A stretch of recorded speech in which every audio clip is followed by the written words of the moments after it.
Capítulo 6. Jim lanzó un taco que habría hecho que Tychus Findlay parpadease. ¿Cómo demonios nos han seguido? Ni idea, señor, contestó Cade. Parecía tan nervioso como los demás.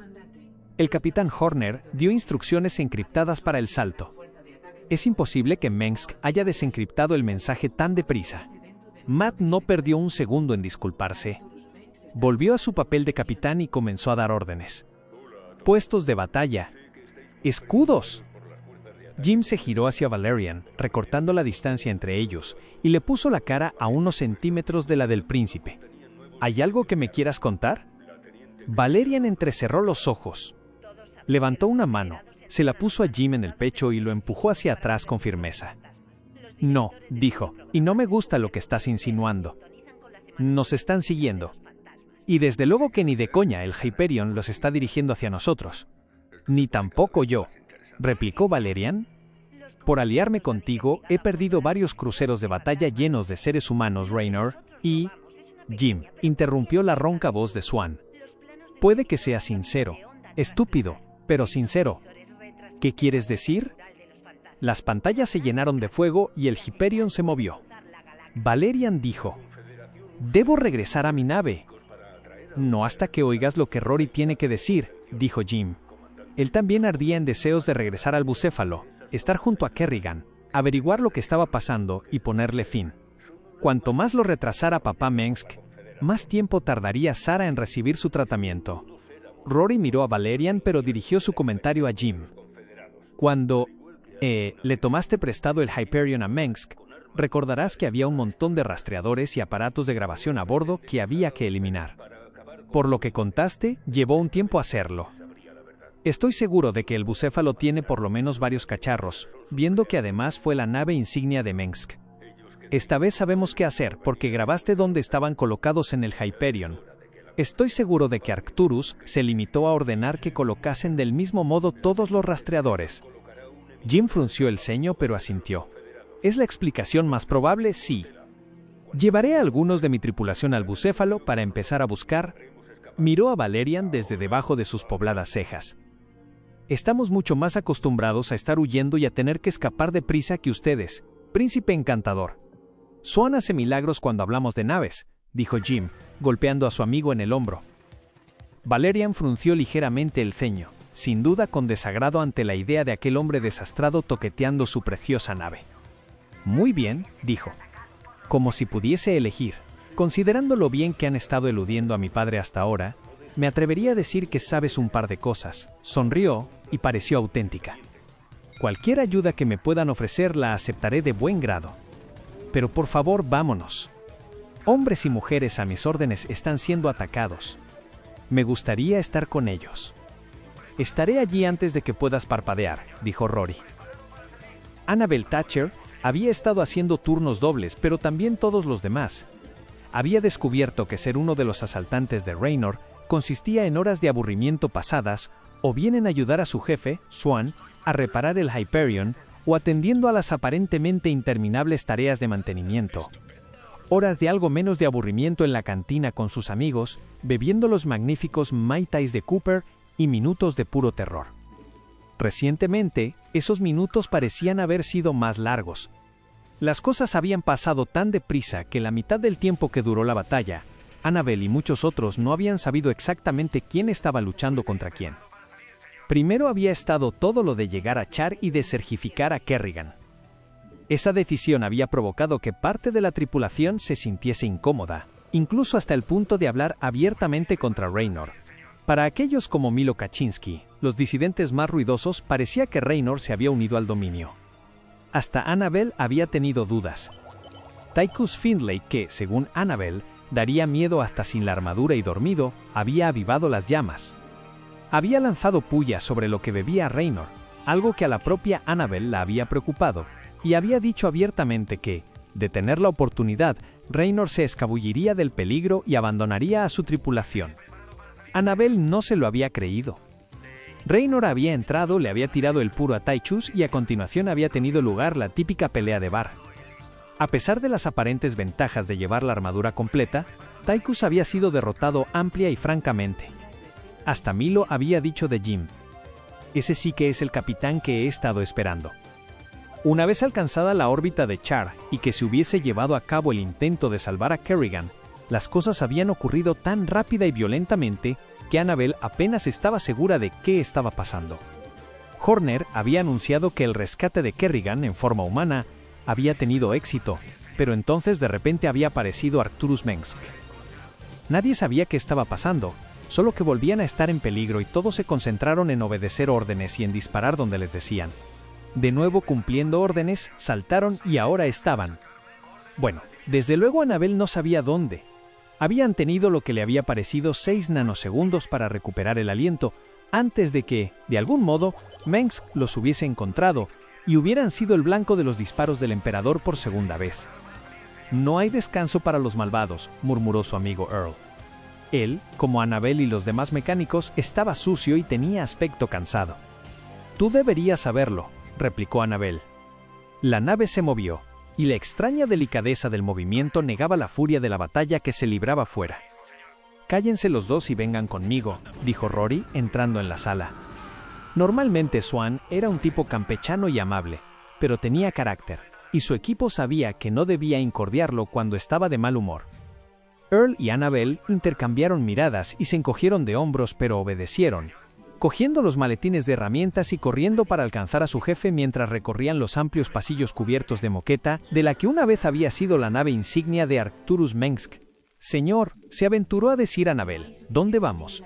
Al bucéfalo, replicó de modo cortante Swan. Comenzó a correr y los otros dos lo imitaron. Probablemente no se han dado cuenta, pero en la batalla anterior, y en esta Mengsk padre estaba luchando contra el hijo y contra nosotros. Annabel abrió los ojos de par en par. No, en la sala de mecánicos solo nos concentrábamos en mantener al Hyperion de una pieza, mientras los Zerg y los cruceros de batalla del dominio nos atacaban. El hijo y un par de sus naves venían con nosotros. Pero, cuando saltamos, Mengsk nos encontró en menos de 15 minutos. Así que ahora vamos a ir a la nave del Principito a comprobar si el papá ha plantado transmisores y otros aparatos de búsqueda. Porque, si no lo hacemos, Mengsk va a poder seguirnos allá donde vayamos, terminó Annabel. Sí que resulta familiar todo esto. Había estado a bordo del Hyperion cuando Raynor se había hecho con él, y se acordaba bien de haber estado registrando la nave en busca de transmisores. No se moría de ganas de volver a hacerlo, pero era preferible a que los persiguiese y atacase el emperador. Corrieron por los pasillos y entraron al interior del bucéfalo. Primero, dijo Rory, a la sala de mecánica. Valerian estaba de pie en el puente. No se había sentido tan furioso e indefenso desde que su madre y él se habían visto obligados a ocultarse, perseguidos por los grupos asesinos de la Confederación. Aunque sabía que había hecho un trabajo admirable ocultándolo, aún se resentía de la traición de su padre. Seguía sin poder entender la decisión de Arcturus. Era miope y estúpida, dos cosas que nunca habría creído de su padre, pero que ahora se veía obligado a creer. También luchaba contra otra emoción poco habitual, la culpa. Les había ordenado a sus soldados que disparasen contra su emperador, y luego que rompiesen todos los lazos al escoger a Valerian por encima de Arcturus. Cierto, algunos de los que servían en los cruceros de batalla eran lo que llamaba Resox, marines a los que les habían alterado la memoria para que fuesen alegres y completamente obedientes. Aún así, eran personas, no máquinas como los adjuntos, los interfaces informáticos de forma humanoide, y había muchos bajo su mando que todavía eran dueños de sus propias mentes. Mentes que habían tomado la decisión consciente de seguir al príncipe heredero, no mentes que sencillamente siguiesen órdenes. Muchos de esos hombres y mujeres habían muerto por escogerlo a él, y ahora iban a morir más porque su padre había sido lo bastante astuto como para plantar rastreadores en el bucéfalo. De repente se dio cuenta de que sus manos estaban cerradas en forma de puños y se obligó a abrirlos. Mientras miraba, con los labios apretados formando una línea delgada y cruel, sintió un triste placer al darse cuenta de que, si el número de sus naves había quedado reducido, también el de las de su padre. No era una batalla igualada, pero las posibilidades no eran tan aplastantemente abrumadoras en su contra como podían haberlo sido. Tanto él como su padre habían llevado 25 naves a la batalla sin contar la White Star, el bucéfalo ni el Hyperion. No le daba órdenes a su capitán. Everett Vaughn conocía bien su trabajo y Valerian era lo bastante inteligente como para saber que era beneficioso encontrar a la persona más adecuada para cada puesto y luego dejarlos hacer su trabajo. Los puños se le apretaban solos cada vez que una de sus naves recibía un disparo. Una en particular, el Antígone, parecía ser el objetivo preferido aparte del propio Bucéfalo. El Antígone era la nave más dañada de las dos que habían conseguido huir de la batalla anterior. Obviamente, Mengsk había pensado en desarbolarla por completo y eliminar su amenaza mientras seguía atacando al Bucéfalo. Vaughn miró a Valerian. «Señor, llega una transmisión del White Star». «Ignórela. ¿Mi padre no tiene nada que decir que pueda interesarme?» «Sí, señor». Pero sin embargo sí había alguien con quien quería hablar. Se dirigió a uno de los paneles y apretó el botón de un intercomunicador. «Valerian a Swan. ¿Cómo van avanzando?» «Iría más deprisa si no tuviese que oír tu charla», dijo el gruñido del ingeniero. «Nos movemos tan deprisa como podemos, Junior. Recuerda, no solo les están disparando a ti y a tu preciosa nave». «Por supuesto». «Dicho eso, ya hemos encontrado 3 rastreadores aquí abajo. Deberíamos poder revisar el puente en breve». Confieso que no había esperado tener a 3 de los asaltantes de Raynor en el puente del Bucéfalo en medio de una batalla, dijo Valerian. En ese momento, una luz naranja iluminó las ventanas y el Bucéfalo se zarandeó. «Llegan informes de daños de los niveles 4 y 7, 6 bajas», dijo Vaughn. «Cuanto antes subamos allí y hagamos el barrido, antes podremos volver a saltar», intervino Swan. «Señor», dijo Vaughn, volviéndose hacia Valerian, «recibo mensajes del Heracles y el Antígone. Están sufriendo graves daños, y ambos expresan dudas acerca de su capacidad para hacer el salto si esperamos mucho más. Bueno, no tiene sentido hacerlo si solo vamos a volver a saltar justo después». Los ojos grises de Valerian estaban fijos en la visión de la batalla, no en Raynor. Las 2 naves seguían luchando, pero era obvio que el Antígone estaba en mal estado, y el Heracles no le andaba muy a la zaga. «Vamos a tener que hacerlo. Le conseguirá a Swan y a su equipo tiempo para seguir trabajando. Nos van a encontrar». «No me importa», gritó Valerian girándose hacia el holograma de Raynor. «Saltaremos las veces que haga falta para salvar a mi gente, Raynor. Y, si no lo entiendes, entonces te he juzgado muy mal». Raynor frunció el ceño. A Valerian no le hacía falta ser telépata para saber qué estaba pensando. Sin duda Raynor se preguntaba si aquello era una pose, o si quizá el hijo era mejor persona que el padre. «Te entiendo», dijo Raynor al fin. Volvió la cabeza. «Matt, consíguenos unas coordenadas nuevas de salto. Aunque solo nos consigan 10 o 15 minutos, merecerá la pena». Valerian cerró un instante los ojos, aliviado. «Gracias, señor Raynor», apagó la imagen. «Aquí el príncipe Valerian al Antígone y al Heracles. En breve llegarán coordenadas de salto del Hyperion. Esperen a la señal del capitán Horner y adelante». Los siguientes minutos fueron una eternidad. Valerian luchó contra la necesidad de caminar de arriba abajo, practicando en su lugar la respiración rítmica, un arte antiguo para calmarse. El White Star estaba siendo atacado implacablemente y estaba sufriendo daños, pero no lo suficientes ni lo suficientemente deprisa. «Vamos, vamos. Recibiendo transmisión del Hyperion, señor. Envían las coordenadas del salto y nos dicen que estemos preparados para saltar a su señal en menos de 2 minutos». Durante un breve y espantoso segundo, Valerian se preguntó si también estaban siguiendo sus comunicaciones. Pero casi al instante se dio cuenta de que no, porque, de haber sido así, Mengsk y su flota habrían llegado mucho antes de 15 minutos. Era un pequeño consuelo. «Transmítaselas al Heracles y al Antígone», ordenó Valerian. «Ambas naves tienen canal abierto para recibir la señal del capitán Horner». Y tuvo que cerrar los ojos ante el repentino resplandor de la pantalla. Cuando los abrió, fue para contemplar el horror. El Antígone había recibido un golpe definitivo y mortal. Las llamas provocadas por la atmósfera del crucero de batalla lo hacían parpadear. Se veía una corriente constante de restos y cuerpos saliendo del agujero que tenía la nave. Mientras miraba, horrorizado, hubo otro disparo y la nave se partió por la mitad. El Antígone, y probablemente todos los de a bordo, estaba perdido. Horner a flota. «Prepárense para saltar a mi señal. 3, 2, 1. ¡Ya!». El bucéfalo y otra nave de la flota fueron las únicas que acompañaron al Hyperion en su huida a un breve respiro.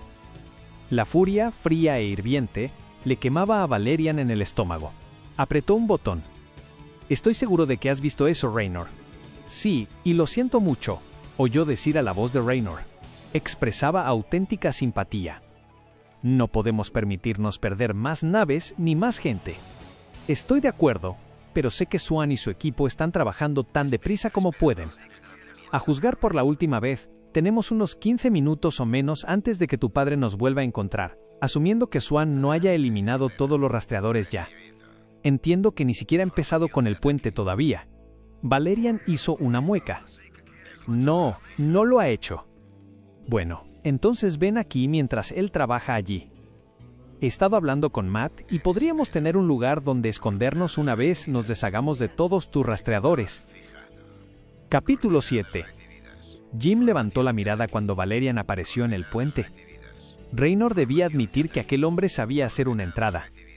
Comparado con el aspecto desaliñado y bastante sucio de su propia tripulación, Valerian prácticamente relucía. Pero los últimos sucesos le habían quitado parte de su brillo, y Jim se dio cuenta de que, pese a su juventud, había surcos en su frente que no estaban antes y ya no se erguía con su orgullo habitual. Jim supuso que debía sentirse satisfecho, pero en lugar de eso, para su propia confusión, se sintió algo triste. Horner parecía cada vez más incómodo. Suspiró y cruzó los brazos al aproximarse Valerian, pareciendo que estaba a punto de presentarse voluntario para hacerle cosquillas a un hidralisco. Valerian alzó expectante una rubia ceja. «Primero, Excelencia», dijo Horner, suavizando la voz. «Quiero decirle que lamento mucho la pérdida del Antígone. Entiendo que, de haber saltado un minuto antes, lo habríamos conseguido. Quiero que sepa que hice el salto lo más deprisa que pude». El hielo de los ojos grises de Valerian se fundió ligeramente. «Gracias», dijo.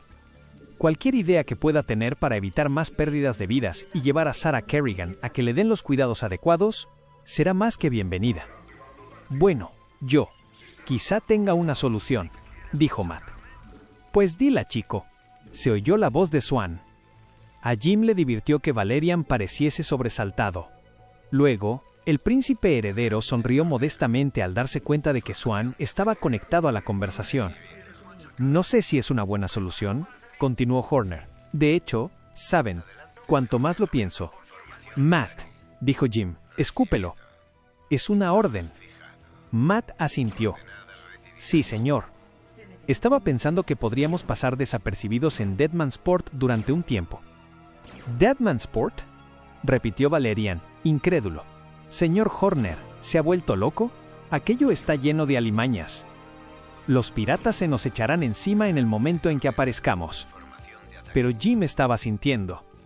Creía saber dónde quería llegar Matt con eso. «En la parte positiva, Valerian, tu papi no podrá venir con los cañones y obligarte a irte a la cama sin cenar», dijo.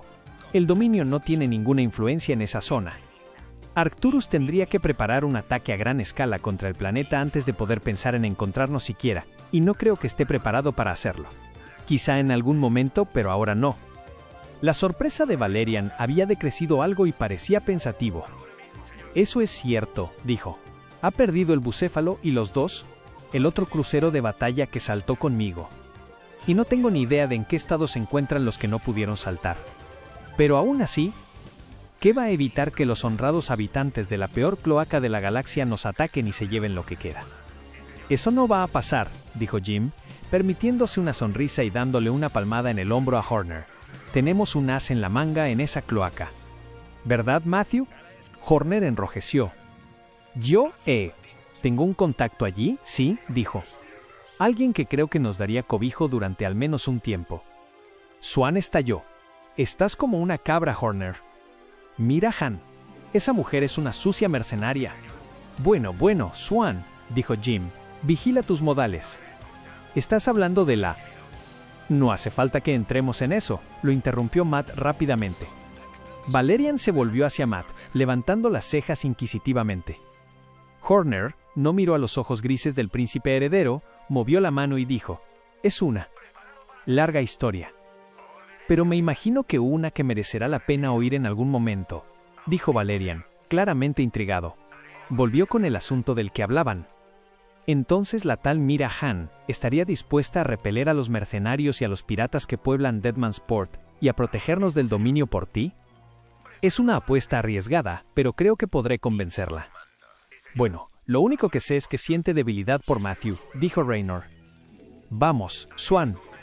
¿Tienes tú una idea mejor? ¿Con el dominio pegado al culo cada vez que se nos ocurra siquiera sonamos la nariz? Claro que no tengo una idea mejor. Y sabes que me mata reconocerlo. ¿Cómo vas a ponerte en contacto con ella, Horner? Tengo una manera. Valerian se adelantó. Señor Horner, aunque agradezco el hecho de que esté dispuesto a hacer algo que obviamente no le gusta para ayudarme, con el debido respeto, no lo hago por usted, lo hago por los asaltantes. La voz de Matt era gélida. Entendido. Sin embargo, considerando los riesgos, sigo queriendo saber cómo va a poder ponerse en contacto con ella. Horner miró a Raynor, quien asintió. Jim también sentía curiosidad. Matt dejó caer ligeramente los hombros, derrotado. Me envía información de modo regular acerca de qué canales son seguros, por si me apetece hablar con ella. ¿Esta va a ser la primera vez que lo hago? Pobre Mira, dijo Jim. Quizá debería darte un permiso mientras estamos allí. Oh, por favor, señor, dijo Matt enfáticamente. Preferiría trabajar turnos dobles. Bueno, entonces será mejor que llames a esa persona, dijo Swan, obviamente molesto por la charla que le hacía perder tiempo. Y será mejor que yo acabe aquí en el puente. Si necesitan alguna otra cosa, llámenme. Estaré aquí haciendo mi trabajo. Estos cacharros no se van a desmontar solos. Se oyó un clic. Como de costumbre, Swan tiene razón, dijo Raynor. Estamos perdiendo tiempo de cháchara. Valerian, será mejor que tú vuelvas a tu puente. Solo tenemos unos pocos minutos más hasta que volvamos a ver a tu padre. Una reunión nada deseada, dijo Valerian. En realidad, dijo Horner, también tengo una idea al respecto. Earl y Annabel habían estado escuchando en silencio la conversación que su jefe estaba teniendo con Raynor, Horner y Valerian. Cuando se mencionaron las palabras Deadmansport, Annabel hizo una mueca y vio que Earl hacía una parecida. La expresión de Swan era más sombría, un trueno en un día normalmente soleado. Deadmansport era un lugar del que mantenerse apartado, no al que acudir. Pero, como decía el refrán, cualquier puerto en una tormenta y, si Mira Han podía evitar que el dominio los acosara el tiempo suficiente como para que hicieran las reparaciones, supuso que merecía la pena correr el riesgo. Por supuesto, tenían que terminar de encontrar todos los dispositivos de rastreo antes de poder saltar allí. Si Arcturus y el resto de la flota del dominio se materializaba antes de que el Hyperion, el Heracles y el Bucéfalo pudiesen escapar, Annabel sabía que todos esos planes no servirían de nada. Earl era un experto en nanotecnología. Sabía dónde plantar cosas y, consecuentemente, dónde otros tendrían la inclinación de hacerlo. Entre Earl, Annabel, que recordaba dónde habían encontrado muchos de los rastreadores del Hyperion, y Swan, con su conocimiento general y agudos instintos, habían ido bastante deprisa, aunque no lo suficiente. Generalmente, y con evidente falta de imaginación, los rastreadores o los dispositivos de grabación solían plantarlos en las mismas zonas, puente, cuartos del capitán e invitados, y en la sala de mecánica, en lugar de en un sitio aleatorio de la nave. Si el puente del Hyperion era lujoso, el del Bucéfalo era casi excesivo. Abierto, amplio, parecía más el yate de lujo de alguien que el puente de una nave de batalla. Mientras que los asaltantes de Raynor no tenían nada siquiera parecido a un uniforme, y a menudo parecían desaliñados y sin afeitar, los hombres y mujeres de allí estaban todos de revista. Los uniformes apenas tenían una arruga, sus voces hablaban de riqueza y educación. Y, aunque Annabel había tomado una ducha sónica y se había puesto ropa limpia aquella mañana, seguía pareciéndole que olía mal mientras estaba al lado de uno de los timoneles. El joven, de cabello y ojos oscuros e intimidantemente atractivo, levantó la mirada inquisitivo. Tengo que mirar ahí debajo, dijo Annabel con una sonrisa tímida. Para buscar rastreadores y eso. Oh, por supuesto. El timonel se levantó de inmediato. Annabel se metió debajo de la consola. Sus dedos ágiles y sensibles, a pesar de los callos bien ganados, recorrieron el frío metal y el plástico. Sonrió para sí al tocar un objeto plano y ovalado, hábilmente oculto en las sombras. «Tengo uno», le gritó a Rory. Estiró el brazo rápida y eficientemente en busca de una pequeña herramienta de punta brillante. Para separar el rastreador se necesitaban manos firmes, ya que estaba diseñado para romperse si se quitaba torpemente, continuando así su insidiosa misión sin modo de detenerlo. De repente empezaron a sonar bocinas. Annabel se sobresaltó, pero sus manos continuaron firmes. Oyó a Rory, que lanzó un taco en voz queda.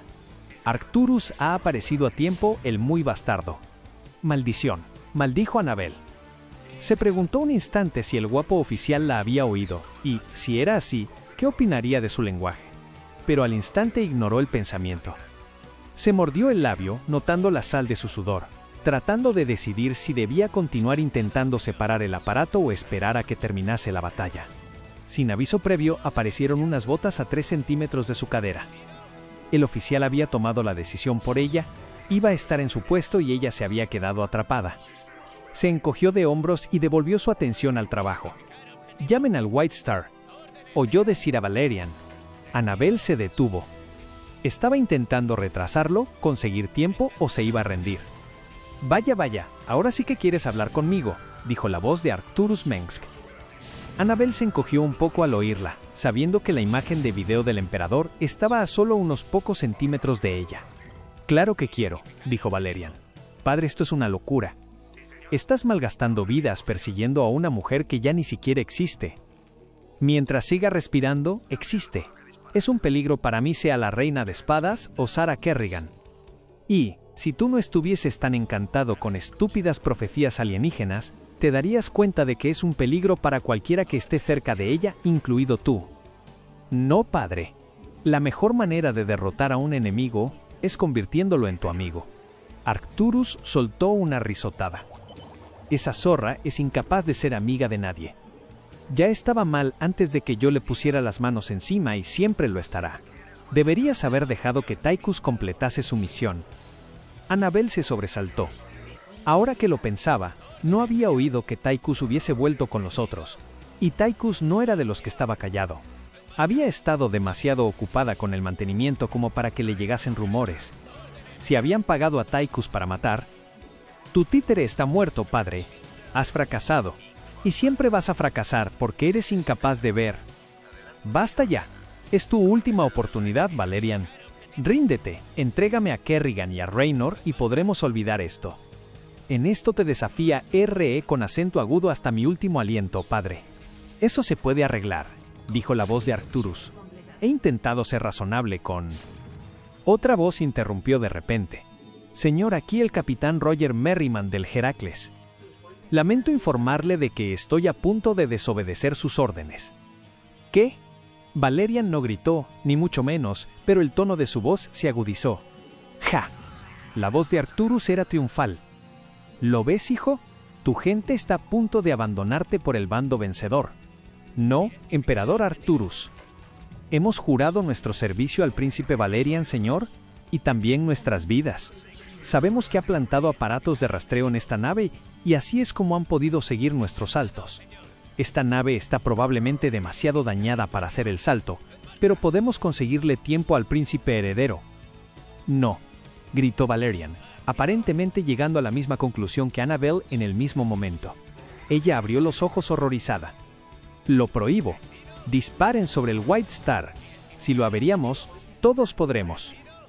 «No, señor», continuó la voz de Merriman. «Este es el único modo. Saluden a nuestras familias». Annabel apretó las rodillas para controlar su repentino temblor, sintiendo arder las lágrimas en sus ojos. Casi 6.000 personas estaban a punto de entregar sus vidas por Valerian, por Raynor, por la esperanza que suponía Kerrigan. «Señor, el Heracles se acerca al White Star a toda velocidad», dijo alguien. «Tiempo para el impacto, 7 segundos». Instintivamente, sin importarle cómo podía interpretarse, Annabel estiró el brazo y rozó la pierna del timonel, desesperada por contacto humano. Esperaba que se echase atrás, pero, en lugar de eso, apareció una mano que le tomó la suya. Se aferró a ella sin decir palabra, apretando, y él, de quien ni siquiera sabía el nombre, le devolvió el apretón. Incluso desde debajo de la consola, Annabel veía los destellos de luz que marcaban el fin de la carrera suicida. Hubo una larga pausa. Luego Valerian suspiró. Parece que ha funcionado, dijo. El White Star ha sufrido graves daños. Maldita sea, Valerian, serías un gran actor, dijo la conocida voz de Jim Raynor. Creo que se lo ha tragado enterito. ¿Qué tal le va a mi tripulación allí? Es gente interesante, pero hasta ahora no ha empezado ninguna pelea. Vamos a estar un poco justos, con casi 3000 bocas más que alimentar, pero nos las arreglaremos. ¿Qué? La palabra se le escapó a Annabel antes de que pudiese detenerla. El timonel echó su asiento hacia atrás y la miró. Unos segundos después apareció el rostro de Valerian. La coleta se movió hacia su hombro al inclinarse. «Ah, señorita Annabel», dijo. «Me temo que no se lo habíamos contado.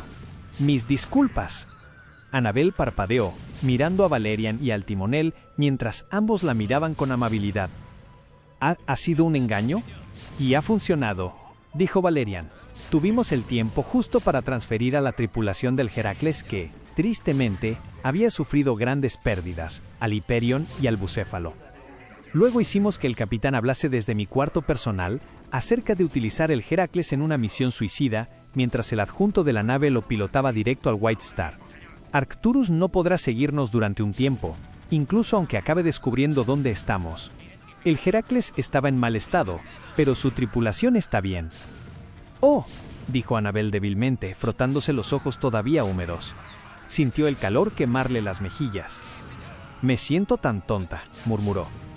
El timonel le apretó la mano, que todavía le agarraba. «No», dijo. «La verdad es que esos hombres y mujeres hubiesen estado dispuestos a morir por Valerian. Pero no tenían que hacerlo. Y si tú te lo has creído, entonces seguro que Arcturus también». Valerian asintió, satisfecho de que Annabel se encontrase bien. «Por favor, continúe, señorita», dijo. «No me puedo creer que vaya a decir esto, pero cuanto antes lleguemos a Deadmansport, mejor». Annabel asintió y comenzó a retirar la mano. El timonel se la sostuvo un segundo más y la soltó. En voz baja, Annabel preguntó: «¿Por qué has hecho eso?». Le hizo un gesto indicando la mano. «O sea, sabías que era un engaño». Él sonrió con amabilidad en sus ojos oscuros. «Tú no lo sabías», fue cuanto dijo. Sarah no tenía mejor aspecto cuando Jim regresó al Bucéfalo. Supuso que no debería haber asumido que lo tendría, pero de algún modo, sabiendo que estaba conectada a todos esos tubos y eso, lo había hecho. Frederick asintió al verlo entrar. «Está dormida, pero estable». «Muy bien. Solo quería sentarme un rato con ella». «Adelante». Jim hizo una mueca cuando su silla arañó ligeramente el suelo, pero Sarah no se movió. Estaba muy dormida. Volvió a tomarle la mano, recordando que algunas personas creían que incluso en coma la gente era consciente de esas cosas. Esperaba que fuese cierto. Mentalmente repasó las últimas horas. Había puesto constantemente su fe en Valerian, normalmente sin mucho entusiasmo, pero hasta ahora el chico había cumplido su palabra. Había sido Matt quien había sugerido el plan inicial para estrellar el dañado Heracles contra el White Star. Al principio parecía que el único modo de conseguir que funcionase era dejar una tripulación mínima en la nave, pero, para sorpresa tanto de Jim como de Matt, Valerian se había negado en redondo. «Hoy he perdido a demasiados soldados leales», había dicho. «Puede que mi padre use a sus seguidores como papel higiénico, pero yo no. Si no podemos salvar la nave, debemos salvar a la tripulación, o no daré la orden». Y habían decidido una evacuación masiva, algo complicado de hacer sutil y rápidamente, para luego programar al adjunto a pilotar la nave vacía hacia su fin, y, esperaban deseosos, el del White Star y Arcturus Mengsk. Pero Jim había perdido hacía tiempo esa ingenua esperanza. Incluso aunque su nave no sobreviviese, Mengsk lo haría. Era como una cucaracha. Sucio, pero un superviviente. Volvería a ir tras ellos. Jim estaba seguro. Las preguntas eran cuándo, dónde y cómo. A Jim le resultaba casi imposible creer haber sido un ardiente seguidor de Arcturus. Lentamente había empezado a desilusionarse con el terrorista y entonces aliado que le había dicho lo que quería oír, pero incluso en sus momentos de mayor furia, de mayor suspicacia, no había visto venir la traición. Ni, pobrecilla, tampoco Sarah. 2500.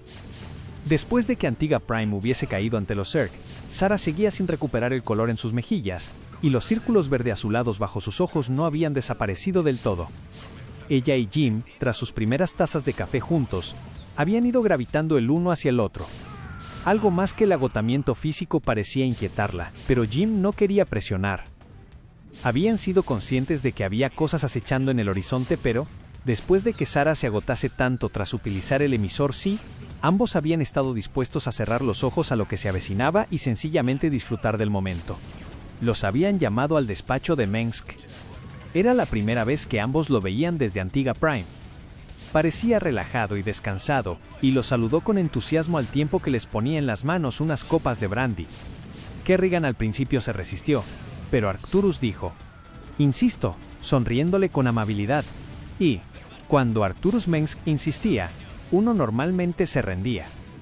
Señaló 2 sillas y ambos se sentaron. ¿Dónde está Mike?, preguntó Sarah. El reportero Michael Liberty se había hecho amigo de Kerrigan y de Raynor y parecía ser el cachorrito especial de Arcturus. Aún así, Jim musitó mientras se le ocurría la idea. Si Mike era un cachorro, él era uno de esos perros que de vez en cuando le gruñen a su amo. Normalmente disfruto hablando con ustedes 3, dijo Mengsk, haciendo girar el brandy en la copa mientras hablaba, pero la devoción de Liberty es de algún modo condicional. Después de lo que ha pasado hace poco, quería tomarme un momento y hablar con aquellos que están más, digamos, en sincronía con mis ideales. Quería daros las gracias. A los 2. Hay cosas por delante y, bueno, nadie sabe cuándo morirá. Es más importante que nunca que estemos unidos. Que trabajemos juntos por la libertad y el bien de la humanidad como han hecho los 2. Sonrió y su bien recortada barba salpicada de canas se separó y mostró unos dientes blancos. También quería decirles que me alegra mucho ver que los 2 se llevan tan bien. Jim había creído que era un cínico resabiado, pero, ante las palabras de Mengsk, se sonrojó. Aunque Kerrigan tampoco iba a tener problemas en saber lo que pensaba sin aquel arrobo delator. Sarah también apartó la mirada un momento y, al final, miró a Jim. Creo que nos juzgamos mal el uno al otro, dijo. Me alegro de que Jim esté con nosotros. Con ustedes 2 cooperando, podemos conseguir lo que anhelamos. De verdad que sí, dijo Mengsk, con un tono sincero en su convincente voz. Podemos tener un mundo mejor sin la Confederación. Derrocar ese sistema brutal y anticuado es una misión tan pura como la de cualquier ángel. Ustedes 2 son mis mejores soldados. Mis ángeles. Jim lanzó una risa al oírlo y se rascó la nuca. Me han llamado muchas cosas Arcturus, pero nunca ángel. Mengsk soltó una risita, probando el brandy. A veces necesitamos a otros para que vean lo que hay dentro del corazón de un hombre. Juzgo bien a la gente, Jim Raynor. Me está permitiendo llegar donde he llegado en mi misión de, por fin, eliminar a la Confederación de este sector y establecer algo que sea justo y duradero. Tú, amigo mío, tienes los ideales de un ángel. Y tú, Sarah. Su voz se volvió afectuosa mientras brindaba por ella. Tú eres mi ángel vengador. Sarah bajó la mirada. A Jim no le hacía falta ser telépata para notar su dolor. Pero Sarah no protestó, porque todos sabían que era cierto. Jim se vio impelido a hablar. En una cosa tienes razón, dijo, tomando un trago del brandy. El líquido le quemó delicadamente al bajarle. Hay que detenerlos. Hay que hacerlo. Si hay una vida después de esto, esos bastardos van a tener que responder por muchas cosas. Sus políticas están hechas para llenarse el bolsillo y nada más, y cuestan vidas. Vidas de gente buena y decente que solo quiere ganarse la vida honradamente. Gente que confía en ellos porque, maldita sea, deberían poder confiar en ellos. En que su gobierno les dará comida sana y nutritiva, no veneno. En que, si se presentan voluntarios a librar una guerra por ellos, luchar y quizá morir, serán honrados si caen y se ocuparán de ellos si vuelven a casa. En que a sus líderes les importan. Le tembló la voz pero no le importó. Tanto Sarah como Mengsk lo estaban observando con los ojos de par en par, las bebidas olvidadas en la mano. Ustedes también lo ven, les dijo a los 2. Mengsk, a ti te llaman terrorista. Pero eres un condenado héroe si haces lo que dices que vas a hacer. La historia te va a mirar a ti y a nosotros y lo que hicimos y maldita sea por qué lo hicimos, y ya no seremos nosotros a los que llamen terroristas. Mengsk extendió la mano y Raynor se la apretó. Con fuerza. 2504. Confiaba en ti, hijo de puta, pensó Raynor. Confiaba en Mengsk. Confiaba en Tychus. Bajó la mirada hacia donde sostenía la mano de Sara con la suya, y para su remordimiento, se dio cuenta de que casi se la estaba aplastando. La aflojó enseguida. Sara también había confiado. Durante mucho tiempo, Jim había guardado una bala especial con la palabra justicia escrita en ella. Ahora tendría que hacerse con otra. La primera se la había metido en el cerebro a Tychus Finlay, y, tragando saliva ante el recuerdo, se dio cuenta de algo. Tychus quizá en realidad no fuese culpa tuya. Sé lo que Mengsk le puede hacer a una persona. Sé cómo se te puede meter dentro en tu cerebro y hacerte pensar que estás haciendo lo correcto. Quizá creías que lo hacías. ¿De tal palo, tal astilla? Apareció otro pensamiento. ¿Cuánto puedo confiar en el chico guapo? Hasta ahora ha cumplido con su palabra. Hasta ahora. Pero Mengsk también lo hizo al principio. Y también Tychus. Mengsk me la arrebató una vez, y Tychus casi lo hizo una segunda. Y no puedo volver a perderla. No puedo. No lo haré.